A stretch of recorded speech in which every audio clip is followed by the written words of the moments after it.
6h. Découvrez l'actualité nationale et internationale sur votre radio. Radio Côte d'Ivoire, 88.0. 88.0 Abidjan. 88 FM Abidjan. 24h sur 24. Radio Côte d'Ivoire. Numéro 1. Numéro 1. Sur l'info. Et le sport.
Excellent et fructueux jeudi. Madame, messieurs, merci d'écouter nos programmes à Goïtafla, Vafla, Kononfla sur les 99.1 MHz, 6h, 7h. Bonjour à tous. Bienvenue dans cette première session de l'information qui s'ouvre avec un journal. Les titres avec vous, Charles Cablan. Dans l'actualité de ce vendredi, bientôt un observatoire national de l'emploi et de la formation. L'ONEF sera chargé de collecter et de diffuser l'information sur l'emploi. Décision du Conseil des ministres tenue ce mercredi au palais présidentiel. Dans l'actualité également, la présentation officielle de l'annuaire statistique sur l'état civil, un important document qui renferme les naissances, les décès, les mariages, mais aussi les divorces enregistrés en Côte d'Ivoire. Et puis on parlera dans cette édition d'Haïti. Le pays est dans l'incertitude après l'assassinat hier mercredi de son président Jovenel Moïse. L'état de siège a été décrété. Le directeur général de la police annonce l'arrestation de 4 mercenaires. 2 autres ont été tués. Voilà donc pour les titres. Radio Côte d'Ivoire, le journal. Vous suivez l'édition de 6h. Bonjour et bienvenue à tous. Bonjour Charles Cablan. Bonjour Estelle. On ouvre ce journal par le Conseil des ministres tenu hier mercredi. Oui, la réunion gouvernementale qui s'est donc tenue au palais présidentiel a décidé de la mise sur pied très bientôt d'un observatoire national de l'emploi et de la formation, en abrégé ONEF. Cette nouvelle structure qui vient compléter celle existante va collecter et diffuser l'information sur l'emploi. Par ailleurs, pour lutter contre les accidents de la circulation, les engins à 2 roues fonctionnant avec moteur sont soumis désormais à l'immatriculation, à la vignette et au permis de conduire. Ce sont entre autres les décisions clés qui ont sanctionné le Conseil des ministres tenu donc ce mercredi. Une réunion gouvernementale qui a également suspendu les activités du Conseil national de Beck. Timo Kodirasuba. L'Observatoire national de l'emploi et de la formation vient s'ajouter au dispositif de lutte contre le chômage qui existe déjà. Cette nouvelle structure aura pour mission de collecter, analyser, diffuser et coordonner en liaison avec l'ensemble des acteurs du monde de l'emploi et de la formation le système d'information sur le marché du travail. Amadou Koulibaly, porte-parole du gouvernement. Le président de la République a fait de la question de l'emploi une priorité dans sa gouvernance. La création d'emplois favorisée par la réalisation de grands projets structurants de l'État depuis 2011 et l'amélioration du climat des affaires qui se traduit par des investissements privés massifs nécessite une main-d'œuvre ainsi que divers programmes et projets en faveur de l'emploi des jeunes, des femmes. Autre point important concernant toujours les jeunes, c'est celui relatif à la resocialisation de ceux d'entre eux qui sont vulnérables. 5 centres de services civiques construits dans le pays ont permis de prendre en compte plus de 1500 jeunes après une formation militaire avec à l'appui un apprentissage à des métiers de maçonnerie, mécanique, agropastorale et sécurité. L'initiative a porté fruit et le gouvernement n'entend pas s'arrêter en si bon chemin. Pour la consolidation de ces acquis, le gouvernement prévoit sur la période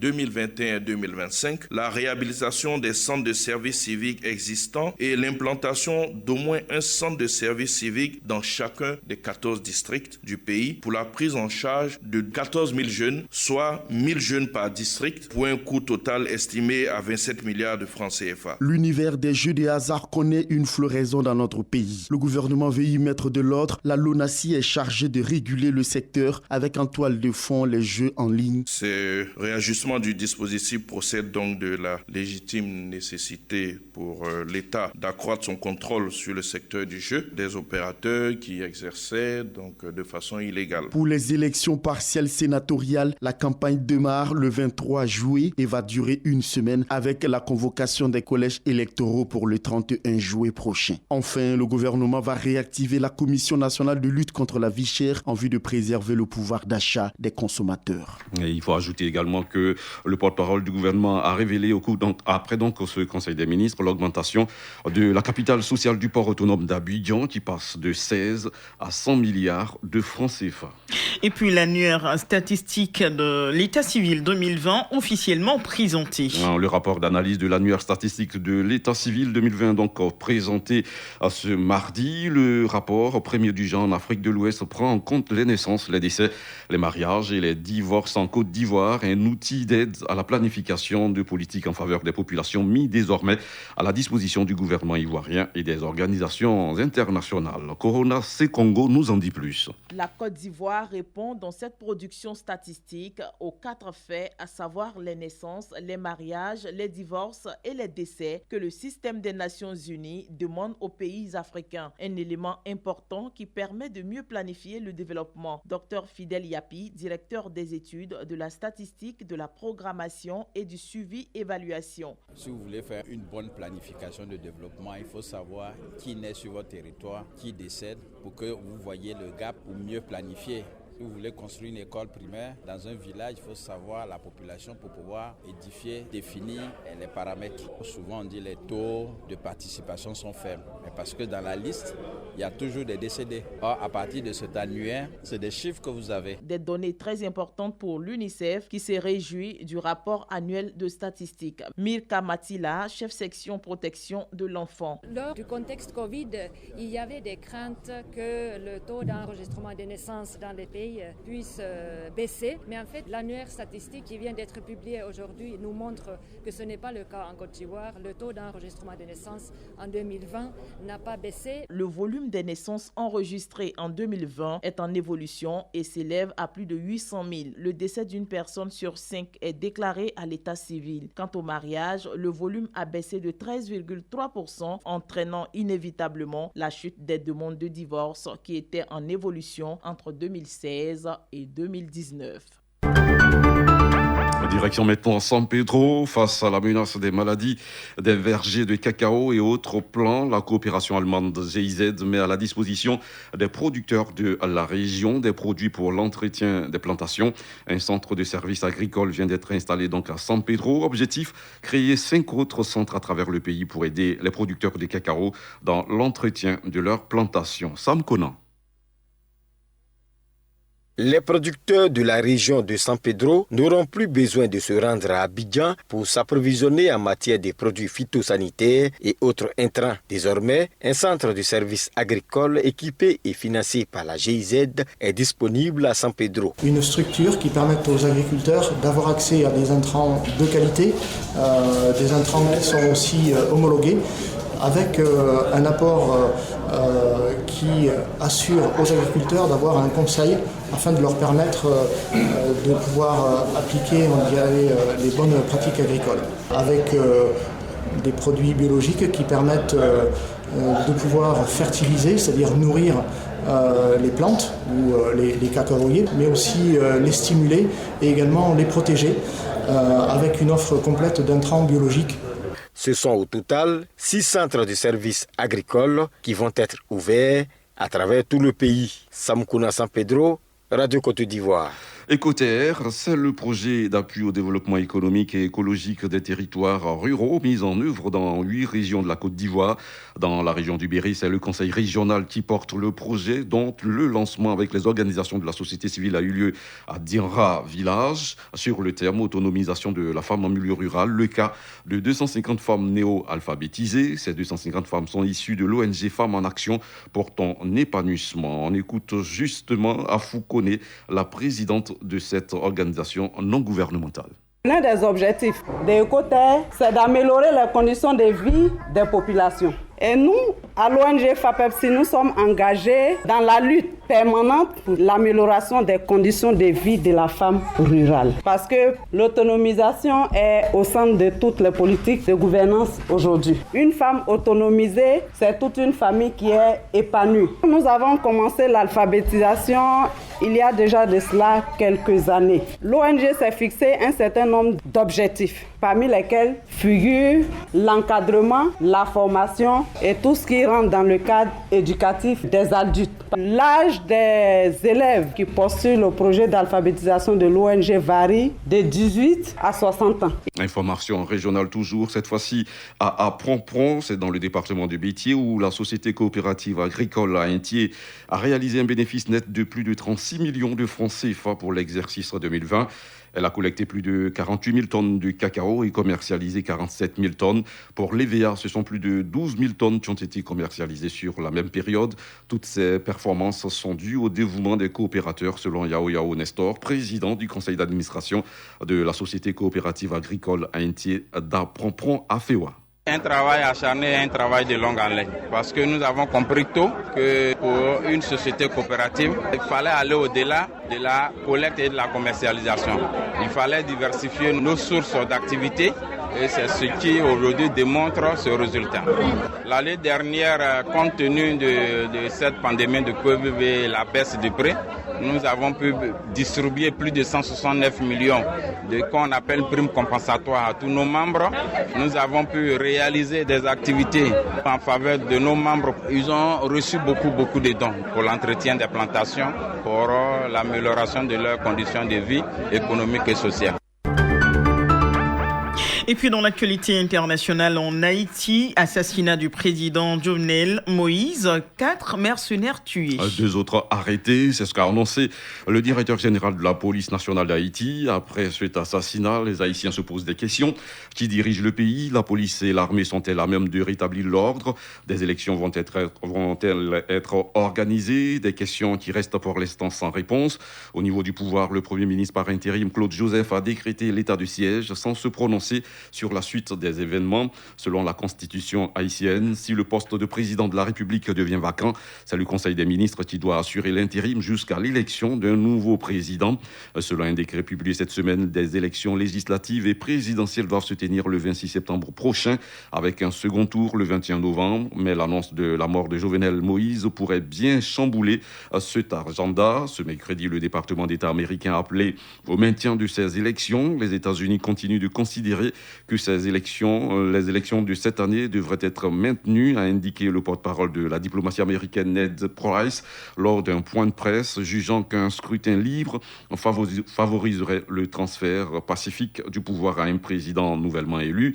Jovenel Moïse était un président largement décrié. L'opposition politique et une large part de la société civile réclamaient son départ du pouvoir, mais en aucun cas sa mort. Au contraire, ses détracteurs voulaient le voir poursuivi en justice afin qu'il réponde aux accusations de corruption et de détournement qui le visaient. Et puis, il a finalement accepté de se constituer prisonnier. Jacob Zuma a passé sa première nuit en prison hier. L'ancien président sud-africain condamné à 15 mois de prison pour outrage à la justice s'est rendu à la police la nuit dernière. Il avait quitté sa résidence de Nkandla dans le KwaZulu-Natal peu avant minuit, évitant ainsi une intervention de la police. Les recours engagés en urgence par son équipe juridique n'ont pas suffi à repousser l'ordre de l'arrêté émis par la Cour constitutionnelle sud-africaine. Jacob Zuma a fini par accepter de se livrer aux autorités. Point final à cette édition. Le rappel à présent des titres. Bientôt, un observatoire national de l'emploi et de la formation. L'ONEF sera chargé de collecter, de diffuser l'information sur l'emploi. Décision du Conseil des ministres tenue ce mercredi au palais présidentiel. Présentation officielle de l'annuaire statistique sur l'état civil, un important document qui renferme les naissances, les décès, les mariages, mais aussi les divorces enregistrés dans notre pays. Et puis en Haïti, le pays est dans l'incertitude après l'assassinat hier de son président Jovenel Moïse. L'état du siège a été décrété. Le directeur général de la police annonce l'arrestation de 4 mercenaires. 2 autres ont été tués. Merci à vous, Charles Cablan, 6h14. Madame, messieurs, vous venez de suivre le premier journal de la journée sur Radio Côte d'Ivoire. Madame, messieurs, on vous le disait, selon l'INS, Institut National des Statistiques, 1 650 000 personnes courent le risque de devenir apatrides en Côte d'Ivoire, c'est-à-dire des personnes n'appartenant à aucun pays. Les régions nord et nord-est seraient même les plus touchées. Que fait la Côte d'Ivoire pour résoudre cette épineuse équation en vue de garantir à chaque habitant de ce pays sa dignité d'homme? Pour en parler, Siékwasi reçoit Monsieur Moïse Tim Chang. Il est juriste et spécialiste sur la question de l'apatridie au HCR, entendez au Commissariat des Nations Unies pour les réfugiés, à suivre à 6h20 dans le cadre de l'invité du jour. Mais tout de suite, le journal des sports. Radio Côte d'Ivoire, numéro 1 sur l'info et le sport, Korogo 95.9. Le journal des sports. Koulibaly Sandou.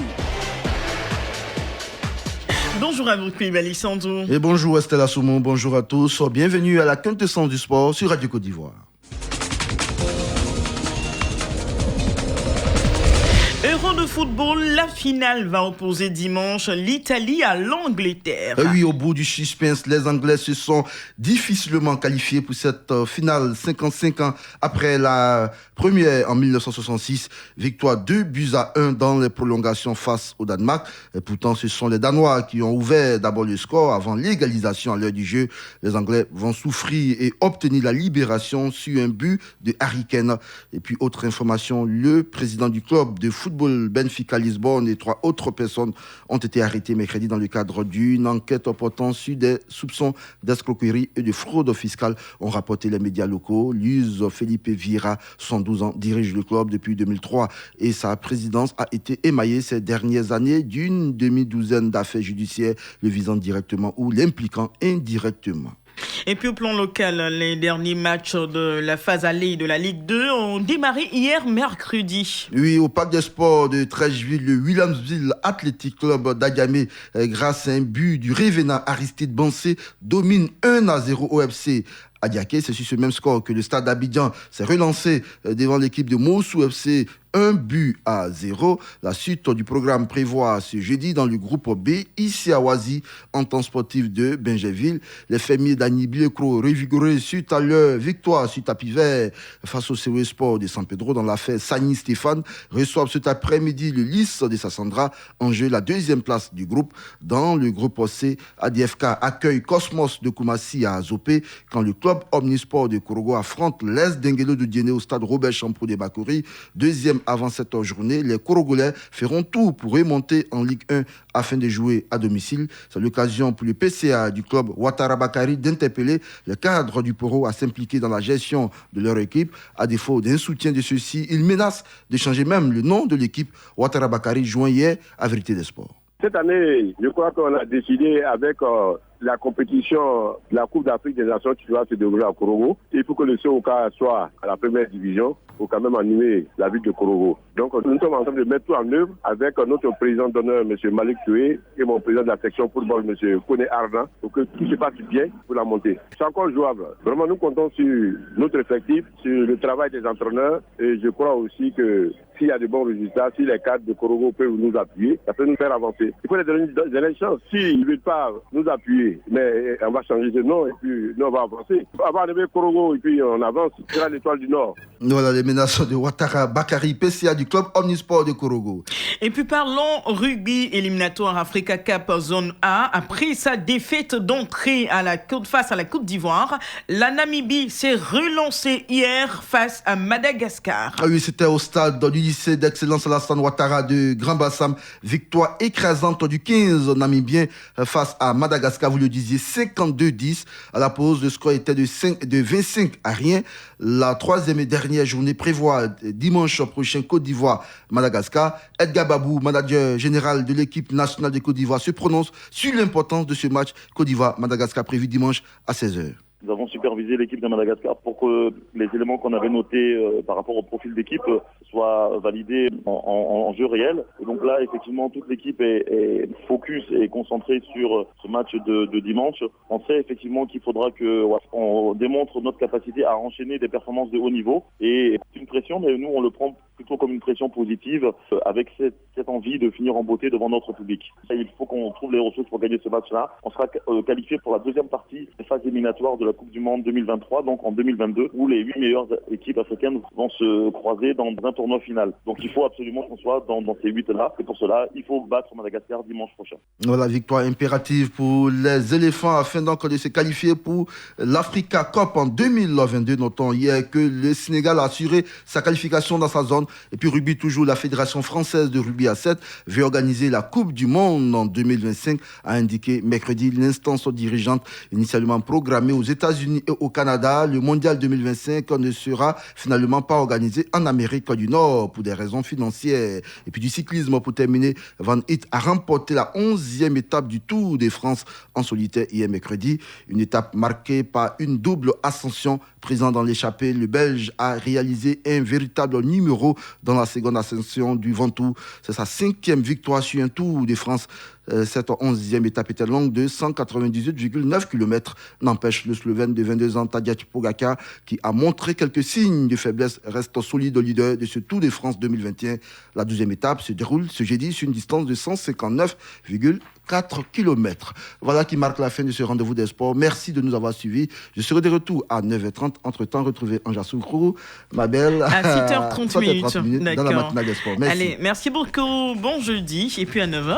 Merci. 9h30. À tout à l'heure, c'est ça. Merci beaucoup. Les engins à 2 roues fonctionnant à moteur soumis désormais à immatriculation et à vignette. Cette décision émane du Conseil des ministres tenu ce mercredi. Comment cette décision peut-elle, selon vous, réduire considérablement les accidents dans ce secteur? Abou Silla en parle avec vous tout à l'heure à 6h30. 2 numéros à retenir pour participer aux échanges de la parole est à vous. 27 20 21 44 48, 27 20 24 27 87. Mais tout de suite, retrouvons Sikwasi qui reçoit notre invité du jour, Monsieur Moïse Timchong, juriste spécialiste sur la question de l'apatridie au HCR. L'invité du jour.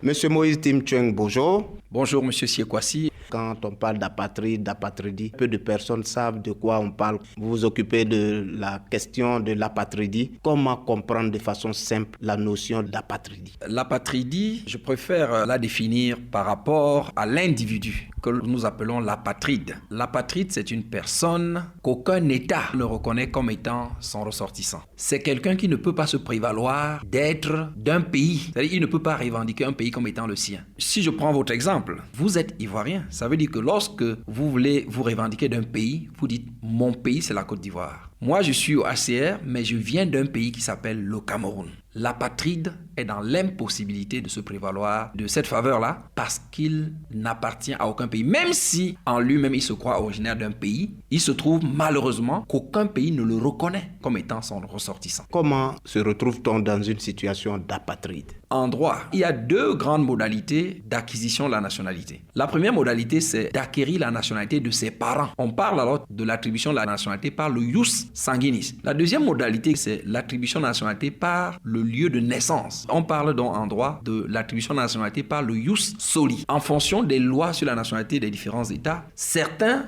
n'admettent pas le droit du sol. C'est le cas par exemple de la Côte d'Ivoire. Tandis que d'autres peut-être vont reconnaître uniquement le droit du sol, mais dans tous les cas, ce sont les documents d'état civil qui permettent à un individu de dire je suis né ici ou alors je suis né de tels parents. Dès lors qu'un individu est dépourvu de documents d'état civil, il y a de fortes chances que cette personne ait des difficultés à se rattacher à un État ou du moins à pouvoir satisfaire les exigences d'acquisition de la nationalité de cet État-là. Vous êtes camerounais, il y a aussi beaucoup d'apatrides au Cameroun. Je ne crois pas qu'il y ait un seul État sur la terre où il n'y ait pas d'apatrides. En fonction des lois sur la nationalité, on peut développer beaucoup plus d'apatrides qu'un autre État qui a des lois sur la nationalité relativement plus souples. La Côte d'Ivoire est sur la voie de traiter de très près ce dossier. Beaucoup de cette formation que vous venez venez d'offrir aux journalistes régionaux ici à Korogo. Vous avez longuement parlé des avancées au niveau de la lutte contre l'apatridie. Qu'est-ce qu'on a comme avancée au niveau de cette lutte? Je dois avouer que la Côte d'Ivoire a pris le leadership de la lutte contre l'apatridie en Afrique.